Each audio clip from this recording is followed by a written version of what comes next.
Kisah ini berlanjut setelah Ratu Medusa memberikan ciuman terhadap Sioyan sebelum melompat ke danau musim semi kuning. Sioyan kemudian mengeluarkan esensi darah demon Saint Huan Kuan yang memancarkan energi yang sombong menyebar darinya. Setelah itu dia mengeluarkan api surgawi yang segera mengelilingi esensi darah emas dan mulai pemurnian. Bagaimanapun juga, sebelum memblokir ahli dari suku pionik iblis surgawi, Sioyan perlu meningkatkan kekuatannya. Pemurnian berlanjut 4 jam, dan esensi darah langsung Sioyan telan. Begitu memasuki tubuhnya, fluktuasi energi yang menakutkan menyebar sampai pakaiannya hancur, bahkan mengguncang area di sekitar hingga banyak garis retakan terbentuk. Tetesan darah itu telah berubah menjadi gelombang energi kekerasan yang liar mengalir ke segala arah dan mengamuk di dalam tubuhnya.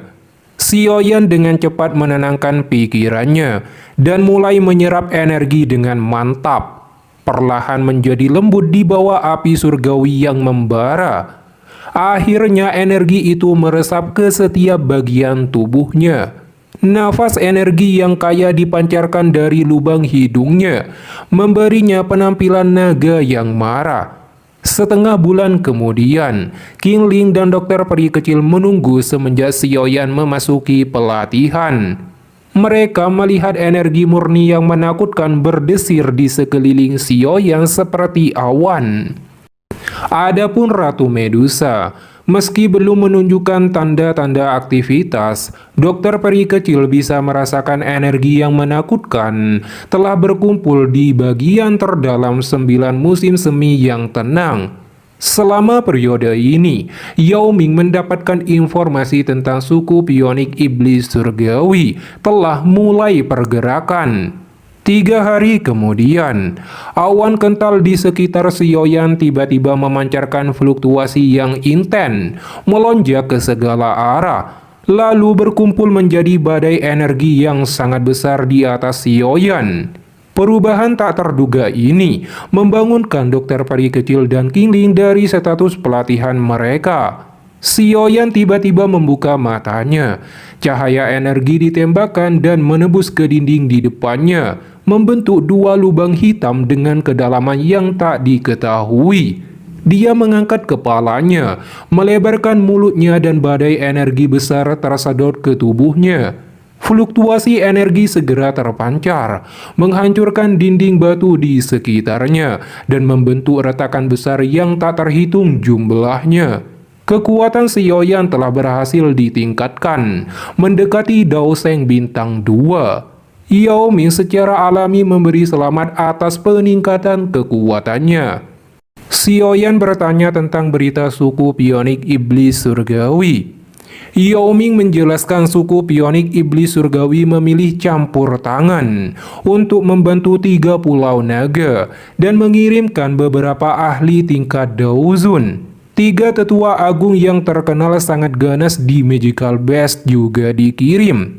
Mereka Feng Huan, Kun Huan, dan Ying Huang. 2 orang berada di tahap menengah awal Dao Sheng, sementara Feng Huan di tingkat Dao Sheng bintang 2 awal.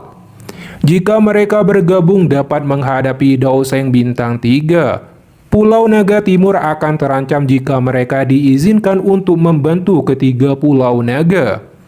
Sioyan bertanya kapan mereka berangkat membantu.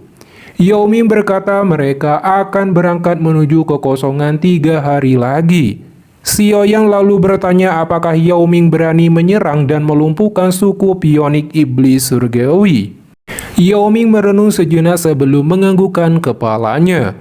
Sioyan tersenyum atas jawaban Yao Ming. Keesokan harinya, kelompok Sioyan merobek celah ruang dan bersiap melakukan penyergapan. Di waktu yang sama, gemuruh terpancar dari musim semi 9 yang tenang. Piton 7 warna menelan langit membuka matanya dan melesat menuju bagian paling terdalam musim semi kuning. Tempat itu bukan tempat Yao Ming di penjara, dan bahkan Sioyan yang memiliki api surgawi tidak akan berani ke sana. Tetapi untuk menjadi lebih kuat dari Xiaoyan dan melindunginya, Ratu Medusa bergegas ke sana dan mulai berlatih. Adapun Xiaoyan dan kelompoknya telah memasuki alam kekosongan yang dipimpin oleh Yao Ming. Fluktuasi spasial yang sangat intens kadang-kadang dipancarkan dari ruang hitam. Banyak retakan muncul seperti mulut besar yang ganas. Yao Ming memimpin kelompok Xiaoyan menuju titik masuk suku pionik iblis surgawi. Mereka melangkah melalui ruang kosong dan dengan cepat bergegas maju.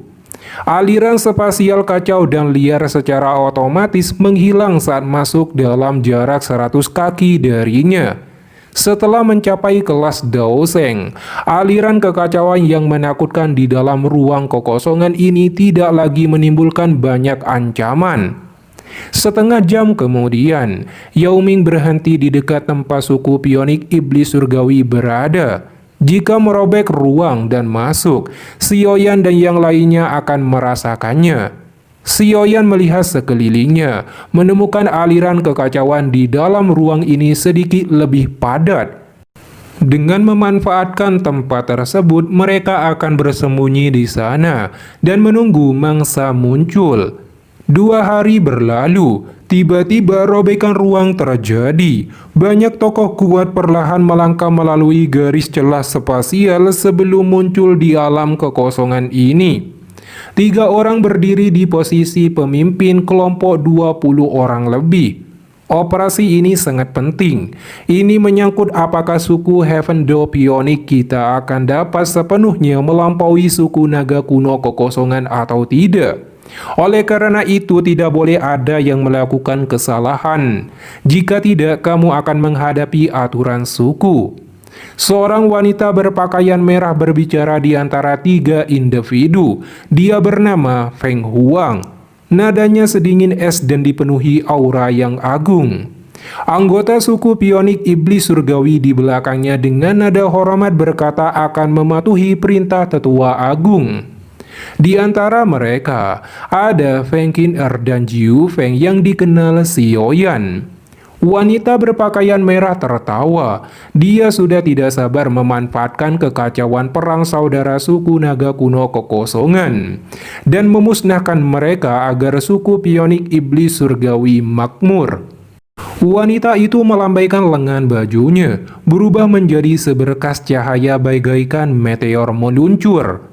Banyak ahli dari suku pionik iblis surgawi buru-buru mengikuti di belakangnya. Xiaoyan yang duduk di dalam aliran spasial yang kacau di lokasi yang jauh, tiba-tiba membuka matanya saat wanita berjubah merah itu bergegas maju. Yao Ming di sisinya juga membuka matanya. Mereka bertukar pandangan saat tersenyum tipis. Persiapkan dirimu, mereka berasal dari suku Heaven Door Pionik akan segera tiba. Di tengah jalan, seorang tetua bernama Kun Huang berkata 3 pulau naga telah menyerang pulau naga timur. Jika mereka mendapatkan bantuan, mereka pasti bisa mengalahkan pulau naga timur. Feng Huan berkata tidak perlu terburu-buru, mereka hanya perlu mengulur waktu sampai banyak kematian. Ying Huan di samping tertawa, tidak menduga 3 pulau naga akan meminta bantuan mereka, yang merupakan kesempatan seumur hidup. Namun tiba-tiba, Feng Huan terkejut ketika melihat gelombang demi gelombang pilar Daoqi yang sangat kuat meletus dari aliran spasial yang kacau di depannya. Mereka menembak kelompok suku pionik iblis surgawi dalam sekejap, menyebabkan pecikan sengsara meletus dan menderita kerugian besar. Feng Huan menjadi geram. Siapa kamu makhluk pengecut, berani menyergap suku pionik iblis surgawi kami? Kamu mencari kematian. Tangannya meraih aliran spasial yang kacau di bawah dan meledak. Ruang di tempat itu menjadi terdistorsi seketika. Segera Yao Ming tertawa mengungkapkan dirinya sembari berkata, jika pengecut mengapa harus berani mencegah suku pionik iblis surgawi? Feng Huan dan 2 lainnya segera mengenali Yao Ming yang dulunya dikira telah mati. Kemudian, Xiaoyan keluar dari belakang Yao Ming. membuat ekspresi Feng Huan berubah dan bertanya siapa namanya. Feng Qin'er dan Jiu Feng dengan wajah terkejut menjerit, tidak berharap melihat Xiaoyan di sini. Mendengar nama ini, Feng Huan langsung mengenali Xiaoyan, penyebab suku pionik iblis surgawi gagal mendapatkan buah asal naga pionik. Feng Huan berteriak pada Yao Ming, apakah ingin berperang habis-habisan dengan suku pionik iblis surgawi? Yao Ming berkata tidak punya pilihan, karena diundang untuk membantu Pulau Naga Timur. Xiaoyan tersenyum dan memberikan pilihan pada Feng Huan dan kelompoknya untuk berbalik. Xiaoyan dan Yao Ming tidak akan menyerang. Namun Feng Huan dengan tegas menolak saran tersebut.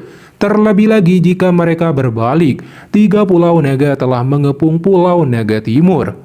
Ketika Xiaoyan kembali, dia mungkin hanya menemukan mereka telah musnah. Xiaoyan terkejut mendengar berita ini. Tidak disangka ketiga Pulau Naga begitu gelisah dan menyerang secara tiba-tiba. Dia segera memperingatkan agar Feng Huan dan kelompoknya keluar dari kekosongan, atau tidak akan bisa pergi. Namun pihak Feng Huan masih keras kepala. Sebaliknya, Ying Huang mengungkapkan niat membunuh ketika Dao Qi di tubuhnya meletus dan bersiap bertempur.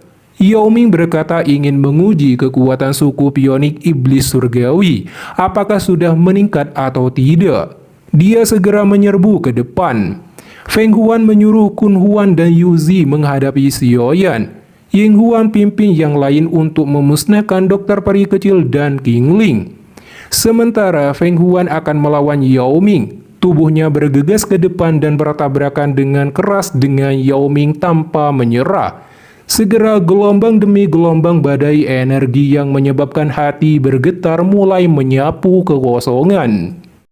Xiaoyan melesat mengatakan satu orang tidak bisa menghentikannya, perlu keduanya bergabung. Dia berubah menjadi raksasa emas, mengirimkan pukulan tanpa ampun dibebankan pada Kun Huang. Mulut Kun Huang mengeluarkan uap hitam dan berubah menjadi mulut raksasa untuk menahan serangan Xiaoyan. Tetapi ketika berbenturan, mulut besar hancur. Dampaknya juga Kun Huan muntah darah dan dipaksa mundur 100 meter. Ying Huang akan bergerak untuk menghadapi Dokter Peri Kecil dan King Ling, tetapi terkejut saudaranya kalah dalam pertukaran pertama. Oleh karena itu, Ying Huang mengajak Kun Huang bekerja sama untuk menghabisi Xiaoyan secepatnya. Adapun Feng Qin'er dan Jiu Feng, mereka sungguh tidak berharap kekuatan Xiaoyan telah mencapai Dao Sheng dalam 2 tahun. Feng Qin'er telah melakukan yang terbaik untuk melampaui kekuatannya, tetapi dia bahkan tidak bisa melihat punggung Xiaoyan, dan ini merupakan pukulan terberat. Teriakan 2 pionik mengguncang bumi tiba-tiba bergema di alam kekosongan. Tubuh Kun Huang dan Ying Huang langsung berubah menjadi bentuk setengah manusia setengah binatang. Gelombang fluktuasi yang sangat liar dan ganas keluar dari tubuh mereka.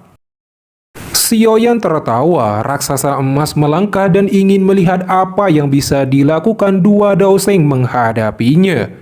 Ying Huang kemudian mengeluarkan cakar elang yang besar, tajam dan mematikan. Kun Huang menyelimuti tubuhnya dengan asap hitam sebagai pertahanan absolut sejati. Ying Huang melesat, mengirimkan cakar tajam yang disebut teknik cakar iblis pembelah yang hebat ke arah Xiaoyan. Kun Huang juga melepaskan teknik perut darah Kun Huang. Gumpalan hitam raksasa tiba-tiba muncul di bawah kaki Xiaoyan. Itu tampak seperti perut yang sangat besar. Sebuah lubang besar dibuka di bagian atas perut. Tampak seperti mulut ganas besar yang menggigit Xiaoyan dengan liar, berencana menelan Xiaoyan. Satu menyerang dari atas sementara yang lainnya menyerang dari bawah. Mereka benar-benar menutup semua rute pelarian Xiaoyan. Di bawah serangan gabungan ini, Xiaoyan melepaskan teknik jari musim semi kuning, dan jari raksasa kuning bertabrakan dengan cakar hitam. Di waktu yang sama, Xiaoyan juga melepaskan teknik telapak tangan pencipta surga yang hebat. Bola cahaya hitam dengan kecepatan tinggi menghisap kuat perut hitam. Di bawah serangan balasan ini, Xiaoyan tidak hanya berhasil menghancurkan serangan mematikan lawan, tetapi juga memukul mundur Kun Huan dan Ying Huan. Mereka berdua sungguh tidak menyangka Xiaoyan telah melatih keterampilan Dao kelas Tian dengan sangat mahir. Sementara di sisi lain, pertempuran dua Dao Sheng berlangsung sengit. Tetapi dalam pertempuran itu, Feng Huan terpojokkan oleh berbagai serangan Yao Ming. Terlebih lagi anggota suku Pionik Iblis Surgawi telah mengalami kerugian besar di bawah gempuran tetua Ming. Setelah itu Xiaoyan melepaskan teknik telapak tangan musim semi kuning. Telapak tangan raksasa yang diselimuti aura penghancur turun menuju Kun Huan dan Ying Huang. Menghadapi serangan kuat ini, mereka berdua berubah menjadi sosok burung pionik raksasa. Keduanya menggabungkan kekuatan dengan sama-sama menembakkan pilar cahaya. Dua kekuatan seperti meteor saling bertabrakan hebat. Telapak tangan terus didorong mundur oleh gabungan kekuatan Kun Huan dan Ying Huan. Mata Xiaoyan menjadi dingin setelah melihat keduanya bergabung bersama untuk memblokir telapak tangan musim semi kuning. Menghadapi situasi ini, Xiaoyan melepaskan tato Clean Shoe. Kekuatannya tiba-tiba melonjak ke Dao Sheng bintang 2. Telapak tangan raksasa langsung mendorong pilar cahaya. Kun Huan dan Ying Huan melihat kekuatan Xiaoyan melonjak langsung melarikan diri. Namun telapak tangan dengan cepat menghancurkan pilar cahaya ketika terus menerobos dan dengan kejam menghantam keduanya. Setelah menerima serangan mengerikan ini, tubuh Kun Huan dan Ying Huan terluka parah. Kekalahan menyedihkan keduanya dirasakan oleh para ahli suku Pionik Iblis Surgawi yang dengan getir memblokir kelompok Elder Ming dan Dokter Peri Kecil. Wajah mereka menjadi sangat pucat. Jiu Feng dan Feng Qin Er mengungkapkan mata tertegun. Tak satu pun dari mereka mengharapkan Xiaoyan menjadi sekuat ini. Kemudian Xiaoyan menyegel Kun Huan dan Ying Huan. Adapun Feng Qin Er, Jiu Feng dan kelompoknya segera bergegas melarikan diri ke arah yang berbeda. Namun Xiaoyan hanya mengepalkan tangannya dan sebuah sangkar cahaya memenjarakan Feng Qin Er dan kelompoknya.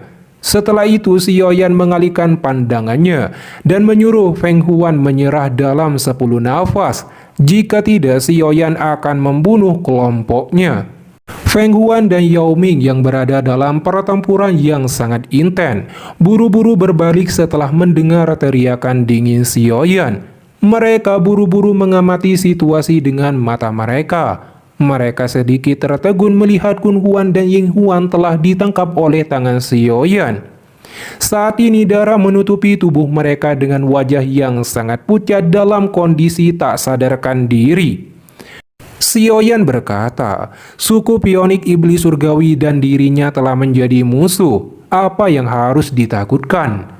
Jika Feng Huang masih keras kepala, Xiaoyan akan bertindak kejam memotong anggotanya.